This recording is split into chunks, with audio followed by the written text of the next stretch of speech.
the moment when you fell in love with football. That was the Champions League final in the 1998. Mm-hmm. It was Real Madrid against Juventus. It was the moment when you realized that Real Madrid was your team, the club you've continued to love and support ever since. Yeah. Tell me about that very first moment when you watched the game with your father. What do you remember? You know, this is such an important sport for you, for millions, hundreds of millions, billions of people. Billions, yes. What do you remember most about that game, and what did you fall in love with? Well, first of all, my father was a huge football fan. He was a good player himself. When we lived in the village, they played almost every day. Football has always been very popular where I'm from. The kids, the young people, everyone plays. In fact, we still have this tradition in the village. As long as I can remember, it was a tradition for each street to put together its own team for a tournament with group stages, then the quarterfinals, semifinals, and the final. So it became a real tradition, and everyone there follows football, the kids, the young people. And my father played too. Whenever there was a big match on, I'd always sit with him in front of the television and watch. The first football memory I have that's really clear and conscious goes back to 1996. I couldn't tell you where we were watching it. I don't remember, but I remember sitting next to my father. It was the European Championship semi-final, Germany and England. England lost on penalties at home, and Germany advanced to the final. A few days later, we watched the final as well. We were at someone's place. We didn't have a TV at the time, or maybe our channel wasn't showing the match. I don't remember. We watched it at somebody's place. It was Germany against the Czech Republic. Germany won that final. I remember Oliver Bierhoff coming off the bench and scoring. That whole period is still very vivid in my memory. After that, I kept watching football whenever I could. And I remember the 1998 Champions League final. I watched it with my father. Again, I don't remember where we watched it, but it was the final 1-0. Real Madrid won. I can still remember the players who were on the pitch. I was obsessed with football myself. I'd spend hours, days outside playing with the ball, sometimes on my own, sometimes with a group. There was a period when, actually, in the settlement where I lived, in the village, I was pretty much the only kid who had a football. So the older guys would come over. I was maybe 9 or 10, and these were boys who were 15 or 16. They'd say, Khabib, bring the ball out. Mm-hmm.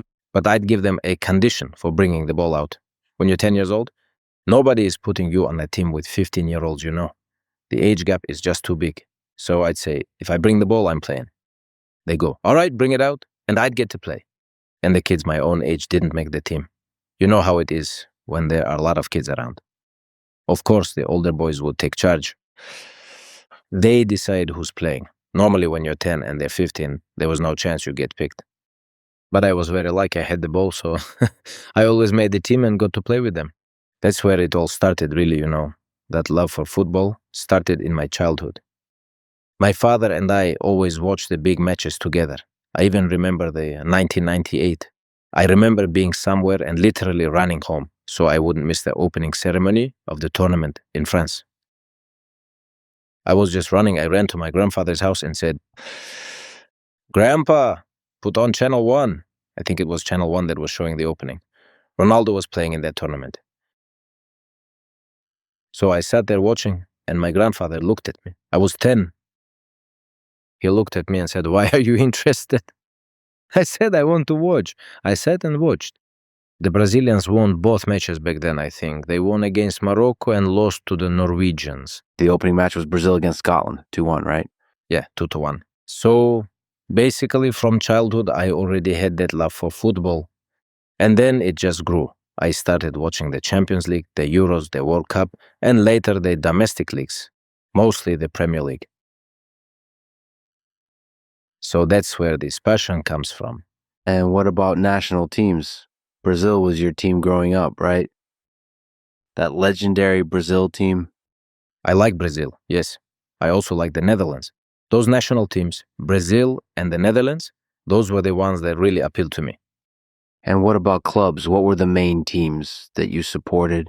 It varied. I never had one national team that I'd say was my favorite team. You didn't? I didn't. Today, I don't feel the same way about the Netherlands. But back then, I really liked that Dutch team a lot. Van der Sar, Reiziger, Van Bronckhorst, Overmars, Davids, Zeedorf, Van Nistelrooy, Mackay. That old lineup, Kluivert. Now it's not the same. That era is gone. They just don't have players like that anymore. In that sense, there's been a bit of a drop-off for the national team. The same with Brazil. Back then they were incredibly strong, but today it's not at that same level anymore. But when it comes to the club I follow, that's Real Madrid. That's the one. But if we're talking about leagues overall, then because of the competition and the way the league is played, I'd say the English Premier League. And in the Premier League, do you follow Man U, City? Not in a way where I have one team. No, I like them. They're both top clubs. They're big clubs. I watch them. I follow them. It just depends. But it's not like I have one favorite. I do like City, Manchester City. In recent years, they've been winning almost everything. They've dominated for the last 10 years. But if we look more closely at Manchester City, there's been a bit of a dip over the last 2 seasons. And then you also have the rise of Arsenal in the last couple of seasons, a very well-structured team under Arteta. They're really on the rise this season. They're leading the league, doing well in the Champions League. They're leading domestically as well, so I don't know how far they'll go, but they're aiming for the treble this season.